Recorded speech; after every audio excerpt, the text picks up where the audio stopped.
मृत्यु जीवन का अंतिम सत्य जिससे कोई भी भाग नहीं सकता। सोचिए आपको पता हो कि आपकी मृत्यु होने वाली है, लेकिन फिर भी आप विधि के विधान को ना बदल पाओ। दुनिया के सबसे शक्तिशाली पक्षी और भगवान विष्णु के वाहन गरुड़ देव आपको बचाने के लिए पूरी कोशिश करें, फिर भी वो आपको बचा ना पाएं और उनके ही कारण आपकी मृत्यु हो जाए, तो क्या आप इस विधि का विधान समझोगे? ये पक्षीराज गरुड़ की कमजोरी।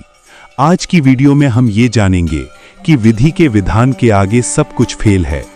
आज हम आपको गरुड़ पुराण की ये एक ऐसी कहानी सुनाने जा रहे हैं जिसे सुनकर आपके रोंगटे खड़े हो जाएंगे। तो चलिए आज की वीडियो करते हैं स्टार्ट। गरुड़ पुराण कहता है, एक दिन यमराज अपने कार्य में व्यस्त थे। जीवों के कर्मों का लेखा जोखा चल रहा था।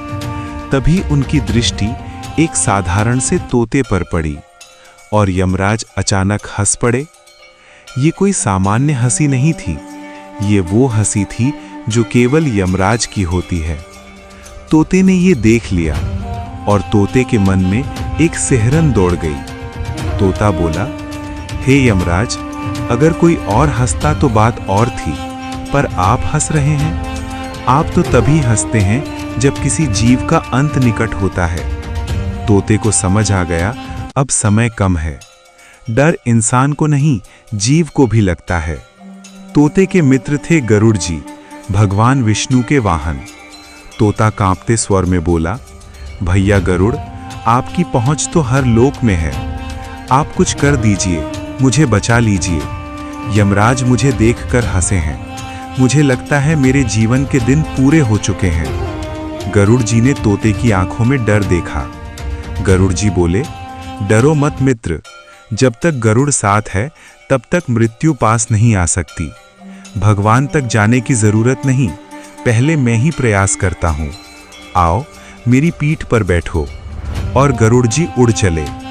गरुड़ जी तोते को लेकर 7 समुंदर पार पहुंचे। एक सुनसान गुफा, जहां न कोई मनुष्य न कोई जीव। गरुड़ बोले, यहां रहो 4-5 दिन, 10 दिन, कोई तुम्हें नहीं ढूंढ पाएगा। तोता खुश हो गया। उसने सोचा, अब तो मृत्यु हार गई। गरुड़ जी बोले, मैं अभी यमराज से बात करता हूं, मेरी पहुंच है, मैं कह दूंगा इस जीव को मत छुओ। और गरुड़ यमलोक की ओर बढ़ गए। यमलोक में गरुड़ जी का सम्मान हुआ। यमराज बोले, आइए गरुड़ जी, कैसे आना हुआ? गरुड़ बोले, एक छोटा सा निवेदन है।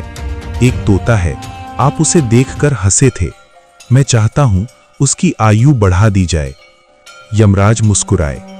यमराज बोले, गरुड़ जी, मैं हंसा इसलिए नहीं था कि मैं उसे लेने जा रहा हूं, मैं इसलिए हंसा था क्योंकि मैंने उसका कर्म देखा। उसकी मृत्यु लिखी है 7 समुंदर पार एक गुफा में बिल्ली के द्वारा, और मैं सोच रहा था ये वहां पहुंचेगा कैसे। गरुड़ जी स्तब्ध रह गए। तभी यमराज बोले, देखिए आ गया। गरुड़ ने पीछे देखा, तोते की आत्मा यमलोक में खड़ी थी। गरुड़ कांप गए। मैं ही तो उसे वहां छोड़कर आया था। उसी गुफा में एक बिल्ली रहती थी। गरुड़ समझ गए, जिसे बचाने निकले थे वही नियति का माध्यम बन गए। यमराज बोले, कर्म और नियति को कोई नहीं टाल सकता, न देव न गरुड़। आप किस जन्म का भोग इस जन्म में कर रहे हैं ये आपको नहीं पता, इसलिए ये मत पूछो मैं अच्छा करता हूं फिर मेरे साथ बुरा क्यों। ये समझो जो हो रहा है वो पूर्ण न्याय है। नाम जप करो, कथा सुनो, प्रसन्न रहो, क्योंकि मृत्यु से नहीं कर्म से डरो। अगर ये कथा आपके मन को छू गई हो तो इसे शेयर करें, क्योंकि किसी का डर आज कम हो सकता है। इस कहानी से हमें ये शिक्षा मिलती है कि हमें भगवान से नहीं बल्कि अपने कर्मों से डरना चाहिए, क्योंकि किसी के साथ गलत करने से पहले ये सोचना चाहिए कि हमारी बारी भी आएगी। फिर हमें जो दुख मिलेगा उसका हिसाब कौन करेगा। वीडियो अच्छी लगी तो वीडियो को लाइक करो, चैनल को सब्सक्राइब करो।